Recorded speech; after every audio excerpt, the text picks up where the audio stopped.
भारतीय संविधान में दिए गए निर्देश के अनुसार पंचायतों को स्वतंत्र और स्वशासित इकाइयों के रूप में स्थापित करने का प्रयत्न वर्षों से जारी है। ग्रामीण क्षेत्रों के विकास के इस सपने को साकार करने के प्रयास में 14वें वित्त आयोग के तहत भारत सरकार के पंचायती राज मंत्रालय द्वारा 2,292 करोड़ रुपयों की पुरस्कृत राशि यानी FFC फंड देश के 26 राज्यों में 2,46,000 ग्राम पंचायतों को आवंटित की गई हैं।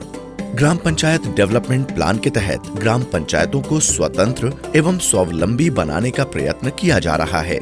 इस राशि द्वारा ग्राम पंचायतों को संसाधन प्रबंध स्वयं करने की ओर OSR द्वारा प्रोत्साहित किया गया है। देश के 26 राज्यों ने इस ग्राम पंचायत डेवलपमेंट प्लान को अपने राज्यों की विशिष्ट आवश्यकताओं के अनुसार ग्रामीण क्षेत्रों के विकास के लिए अपनाया है। ग्राम पंचायत डेवलपमेंट प्रोग्राम द्वारा कई ग्राम पंचायतों ने बहुत से नए प्रयास किए हैं और सफलतापूर्वक अपने गांव को विकास और उन्नति की ओर अग्रसर किया है। इन्हीं में से एक उदाहरण है मुकुंदपुर पटना ग्राम पंचायत। ओडिशा में केओंझर जिले के घटगांव ब्लॉक में बसी इस पंचायत ने स्थानीय शासन प्रबंधन का एक बेहतरीन उदाहरण पेश किया है। मां तारिणी मंदिर के निकट यह ग्राम पंचायत कुल 7 गांवों को मिलाकर बनी है। राजधानी भुवनेश्वर से 170 किलोमीटर दूर इस पारंपरिक तौर पर लकड़हारों के क्षेत्र का विकास की प्रगति पर पहला कदम तब पड़ा जब सन 2012 के ग्राम पंचायत चुनावों में यहाँ एक महिला सरपंच चुनकर आई।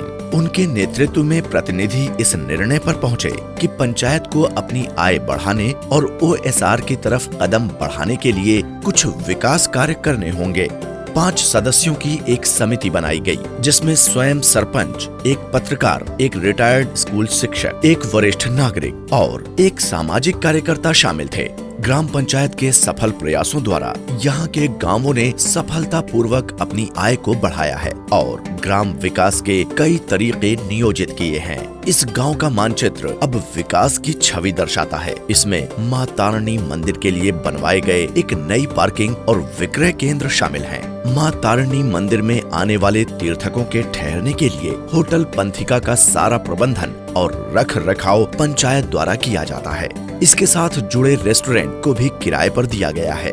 इससे पंचायत ने न केवल आने वाले तीर्थकों की सहूलियत का प्रबंध किया है, बल्कि आय का एक स्थायी स्रोत भी खड़ा किया है। आने वाले पर्यटकों के लिए बनवाए गए पार्किंग स्पेस ने न ही केवल ट्रैफिक की समस्या का हल किया, बल्कि पार्किंग से आने वाले शुल्क ने पंचायत की आय में भी वृद्धि की। इस पार्किंग की सुविधा से जो लोग मां तारिणी मंदिर में दर्शन के लिए आते हैं वो अपने वाहनों को यहाँ बिना किसी चिंता के पार्क कर शांति से दर्शन कर सकते हैं। छोटे वाहनों से 20 रुपए किराया लिया जा रहा है और बड़े वाहनों से 50 रुपए। इसके अलावा यहाँ एक बच्चों का पार्क भी है जिसका लोग प्रयोग कर सकते हैं। इसके साथ साथ पीने का शुद्ध पानी और साफ वातावरण भी सुनिश्चित किया गया है।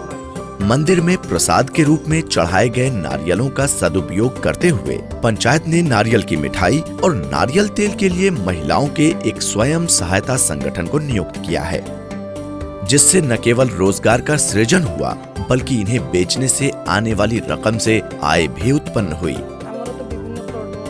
हमारा फेडरेशन मां तारिणी मंदिर से उपलब्ध कराए जाने वाले नारियल के टुकड़े, तेल और खासा लड्डू से अन्य प्रकार के सामान बनाता है। इसके अलावा हम पास के जंगल से लाई गई पत्तियों से डिस्पोजेबल प्लेट्स भी बनाते हैं। ये सारा सामान आसपास के मार्केट्स में मुकुंदपुर की पंचायत के सदस्यों की मदद से बेच देते हैं। वो हमें बेचने की जगह प्रदान करते हैं और साथ ही साथ सामान पहुँचाने में भी मदद करते हैं। इसके अलावा बच्चों के लिए पार्क, तालाब के निकट महिलाओं के लिए चेंजिंग रूम भी बनवाए गए हैं।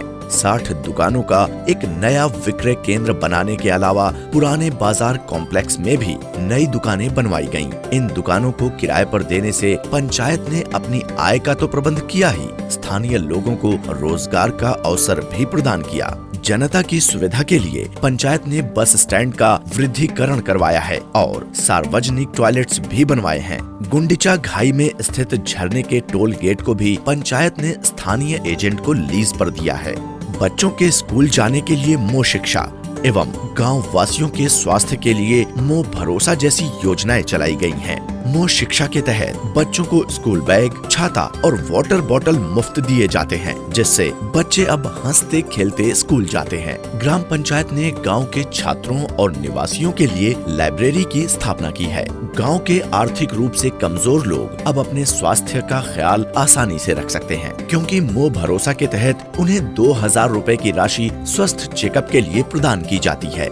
नवजात शिशुओं और छोटे बच्चों के स्वास्थ्य और पोषण का ख्याल रखने के लिए और पोलियो को जड़ से उखाड़ फेंकने के लिए पंचायत के सदस्य घर घर जाकर परामर्श भी देते हैं। ग्राम पंचायत के ऑफिस में सीसीटीवी, अटेंडेंस के लिए बायोमेट्रिक सिस्टम और सभी कर्मचारियों के लिए यूनिफॉर्म का प्रबंध भी किया गया है। अब सभी रिकॉर्ड्स और खाते आसानी से कंप्यूटर की सहायता से रखे जा सकते हैं। ग्राम पंचायत की सभी मीटिंग्स के लिए एक नए कॉन्फ्रेंस हॉल का भी निर्माण करवाया गया, जहां पर अब सहूलियत से मुद्दों पर चर्चा की जा सकती है। पंचायत ने इन सभी कार्यों के बारे में जानकारी देने के लिए अपनी एक वेबसाइट भी शुरू की है। इसके लिए एक प्रोग्रामर और डाटा एंट्री के लिए भी स्टाफ नियुक्त किया गया है, जो इस वेबसाइट का रखरखाव करते हैं और होने वाली सभी नई गतिविधियों को इस साइट पर डालने का काम करते हैं। पत्रकारों की सहायता से पंचायत विभिन्न कल्याण कार्यों को भी प्रकाशित करवाती है। ऐसे और भी कई प्रयास हैं जो यहाँ की पंचायत ने क्षेत्र के विकास और उन्नति के लिए किए हैं।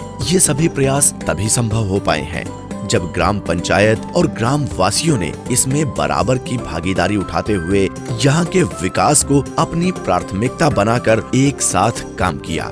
गांव के निवासी विकास कार्यों के लिए सामूहिक भागीदारी का उदाहरण पेश करते हैं और ग्राम सभाओं में बढ़ चढ़कर हिस्सा लेते हैं। भारतीय संविधान के अनुच्छेद 243 जी के अनुसार ग्राम पंचायतों को क्षेत्रीय विकास और सामाजिक न्याय के संस्थानों का दर्जा देते हुए उन्हें अगले 5 सालों के लिए एक ठोस परियोजना बनाने के लिए प्रोत्साहित किया जाता है। इसके फलस्वरूप OSR द्वारा हर ग्राम पंचायत अपनी विशिष्ट आवश्यकताओं को ध्यान में रखते हुए अपनी परियोजना तैयार कर सकती है।